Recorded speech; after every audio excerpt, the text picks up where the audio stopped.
So this lecture that we're going to have today is over nationalism, and especially the ethnic minorities that are all throughout the book. So as you have learned, nationalism is that pride in one's nation.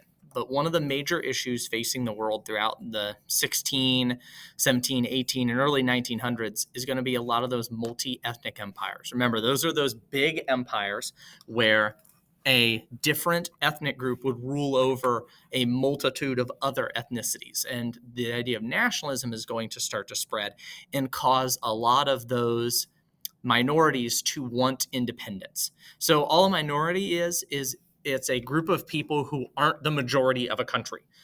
So in the United States, you could say that, African Americans are a minority. They are not the majority of the population. In Britain, you could say that Indians are the minority of the population. They are not the majority. And in India, you could say that Muslims are a minority population because most people are not Muslim. So a multi-ethnic empire. This is going to be the empires that encompass lots of ethnic groups, more than just their own.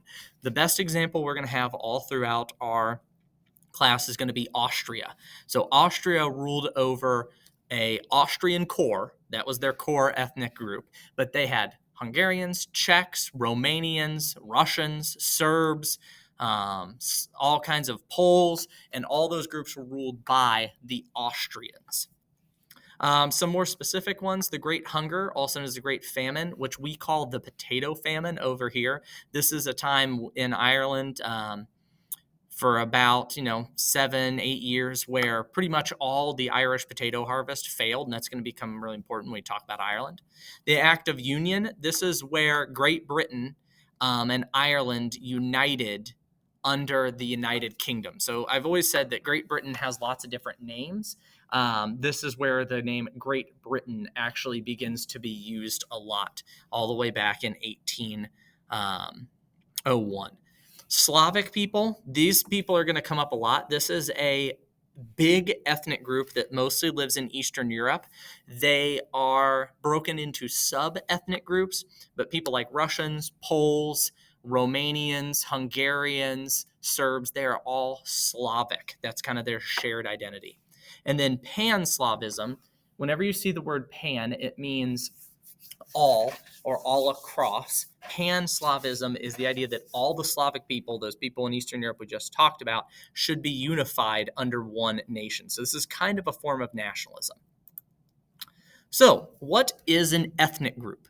Okay, an ethnic group, you have to think of it as your people. They share a common culture, usually, language, customs, traditions, and you can almost think of an ethnic group as they're kind of interrelated. An ethnic group usually shares some common physical features, hair color, eye color. It's closer than a nation.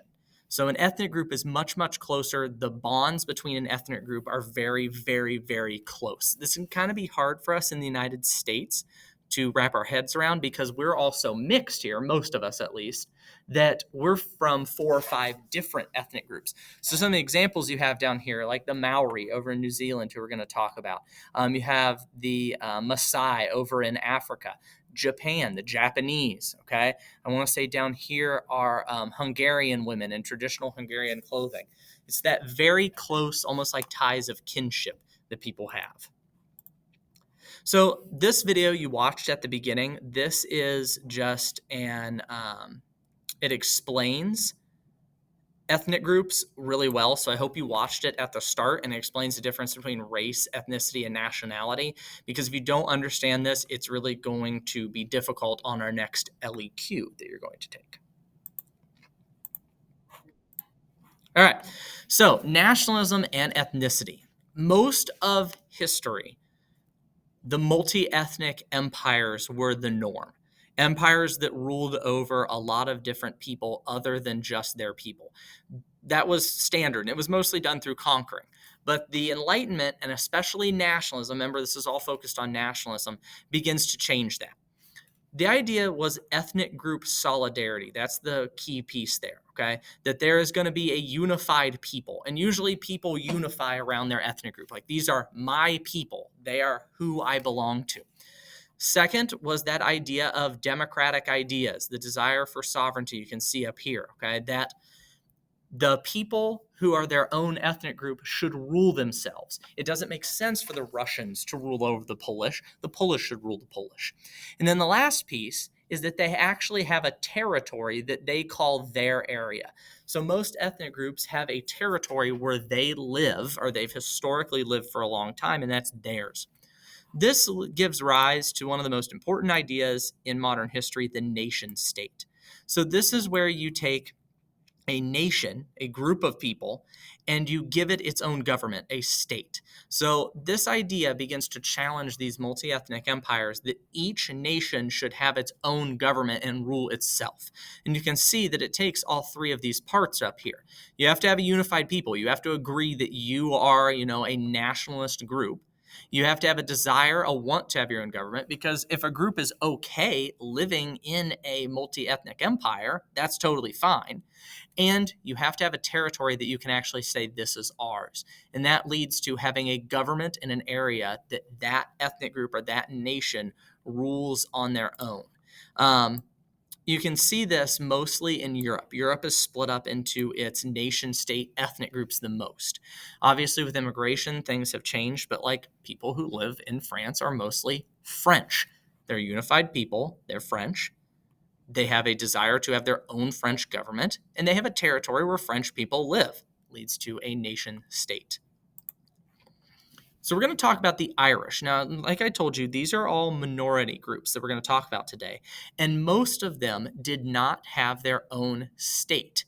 They did not have their own country. They were ruled by a multi-ethnic empire. And the Irish are one of the big ones. They're one of the ones that we don't talk about too much. So up in this corner here, we have the map of Great Britain. So you have down here, I got to find where down here, this is where England is. Up here you have Scotland.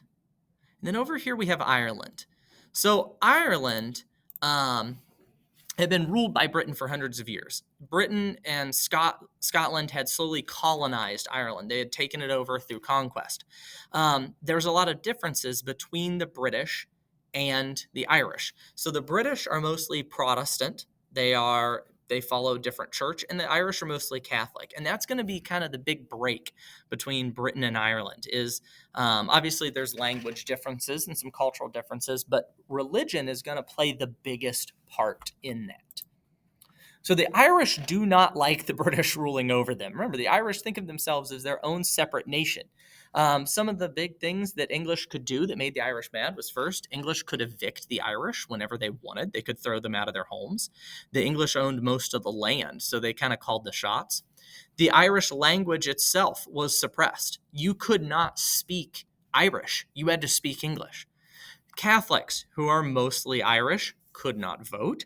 Catholics had to pay a tithe, so they had to pay money to the Church of England, which was the Protestant church. So you have Catholics basically being discriminated against here.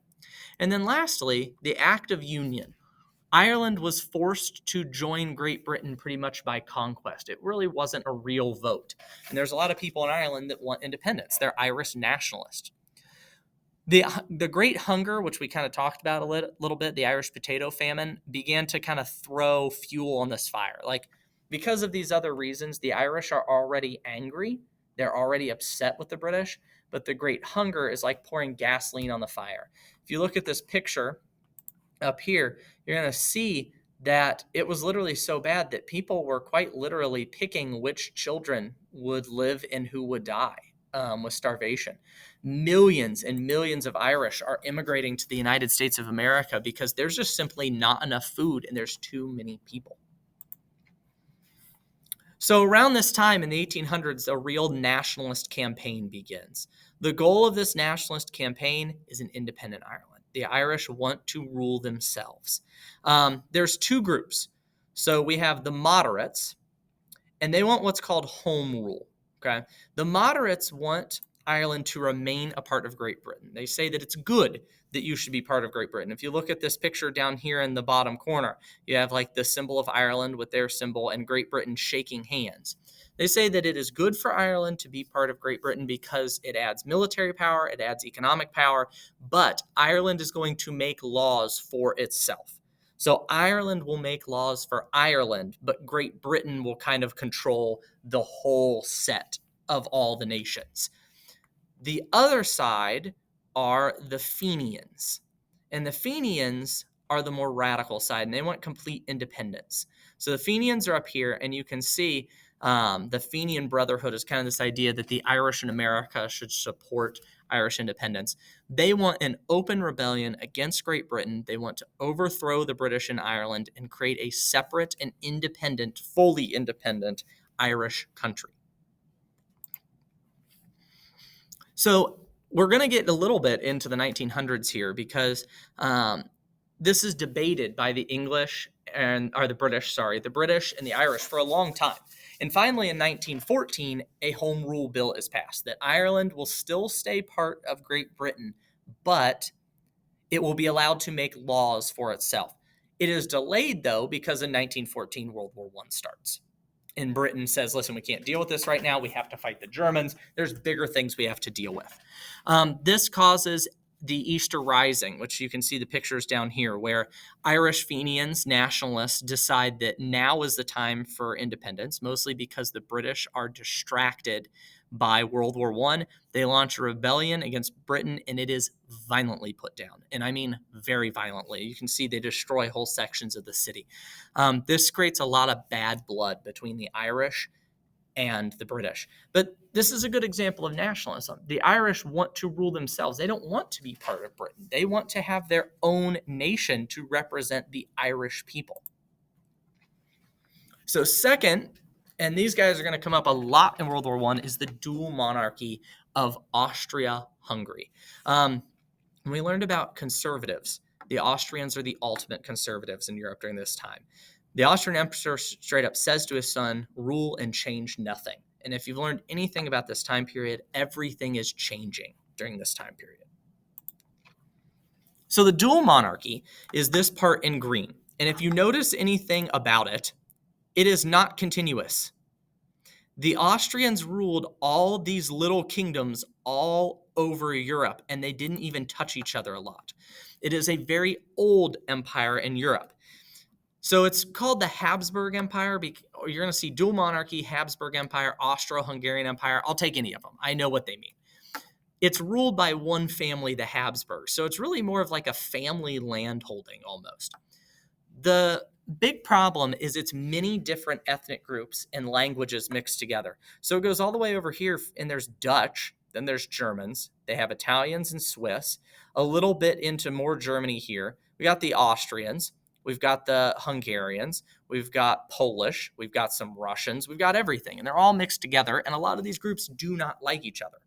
For a long time, the monarch, the king, was able to repress nationalism. He was able to keep nationalism down mostly through violence. We're going to see in the 1800s that begins to change. So nationalism begins to rise in Austria-Hungary because the empire starts to have problems. One of the big problems is it loses wars. Usually when countries lose wars, it makes the government not look good, and that causes problems for the government, obviously. So they lose the war against France in 1859, and then again against Prussia in 1866. This makes the Habsburgs, the rulers, not look good. By the 1800s, revolts begin to break out. All those different nationalities. Hungarians, Italians, Czechs, Germans, they all revolt to get their own country or join a different country that represents them. Again, these revolts are violently put down by the Habsburgs. While they do put them down, this really doesn't stop anything because they don't change anything in the government. It's still the Austrians, and later on we'll see the Hungarians in charge, and the empire tries to reform itself, but it doesn't work. So these different ethnic groups are getting more and more and more upset, and eventually they're just going to rebel again. So in 1867, the dual monarchy is officially formed, okay? And the goal was to ease the ethnic tensions between the different sides. So if you look over here, Austria and Hungary are going to be considered the separate parts of the empire. But if you look around this, you notice that there's whole other nations. There's Ukraine, Poland, Czech Republic, Austria, Slovenia, Croatia, Bosnia, a little bit of Serbia inside of this empire. And they're technically only going to let the Austrians and the Hungarians be the ones who are really ruling it. So they were going to have separate nations. Austria was going to be Austria. Hungary was going to be Hungary. They were going to make their own laws, but then they were going to rule the empire together. And if it sounds confusing, that's because it is, and it was not a very good system. The effect of this is if you aren't Hungarian or you aren't Austrian, you now feel left out. Why aren't your people being represented? So these groups are made more mad because they feel like now they are being left out of the nation, essentially. The effect of this is the idea of Russian pan-Slavism spreads. All these different groups, other than the Austrians, are Slavs, and Russia agrees to protect them. And they begin to say, we need to make a separate nation just for the Slavs of this nation. So you can see that in the dual monarchy in Austria-Hungary, nationalism's not a good thing. It's slowly kind of cracking the outside of it like an egg. Our last empire we're going to study is the Ottoman Empire. And if you look over here, it's called the sick man of Europe. It used to be that the Ottoman Empire was the most powerful empire on the planet. They pretty much called the shots in Europe. But throughout the 1800s, they begin to lose power, and the Europeans start to take advantage of it. So the background of the Ottoman Empire, that green is what the Ottoman Empire controlled at one time. But you can see as it gets lighter and lighter and lighter, they begin to lose control over some of those areas. Okay, not lighter and lighter. This is their expansion.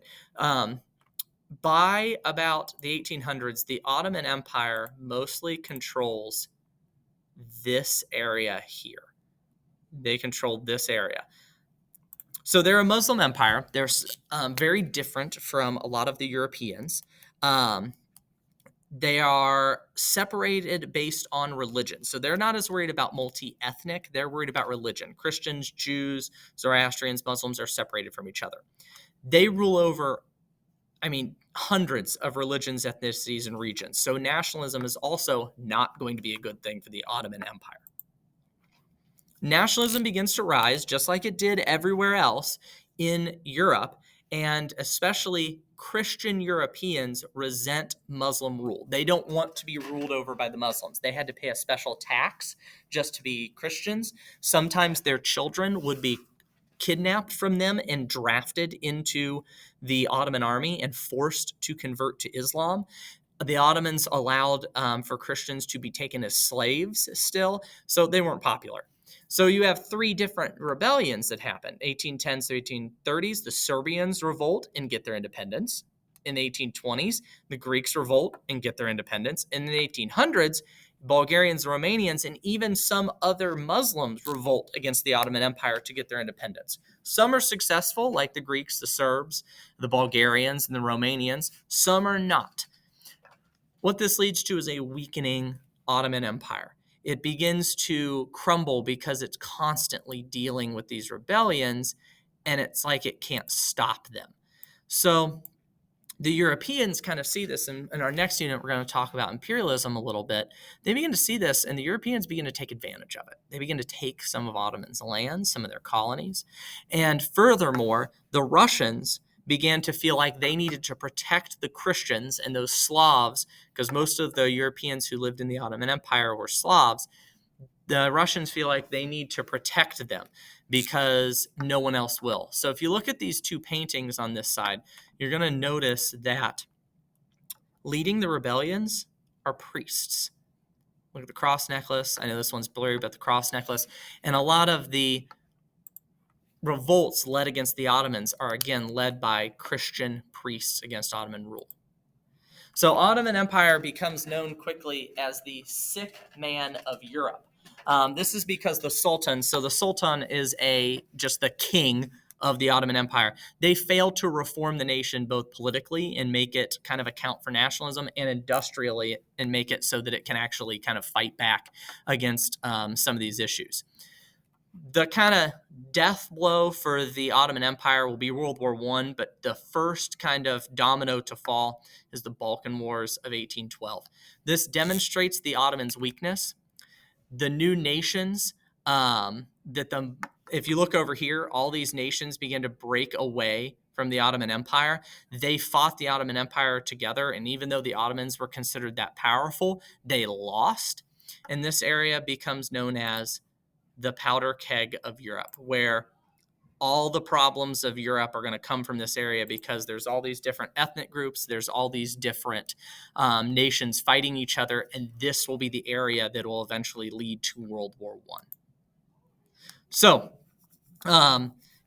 what I would like you to do, just on a piece of paper, choose two of these nations that we studied, and then I would like you to explain how nationalism affect them similarly. You're going to see that some of these nations, nationalism didn't affect them well. It had the opposite effect, but some it helped bond them together. If you have any questions, please let me know, and I hope this helped.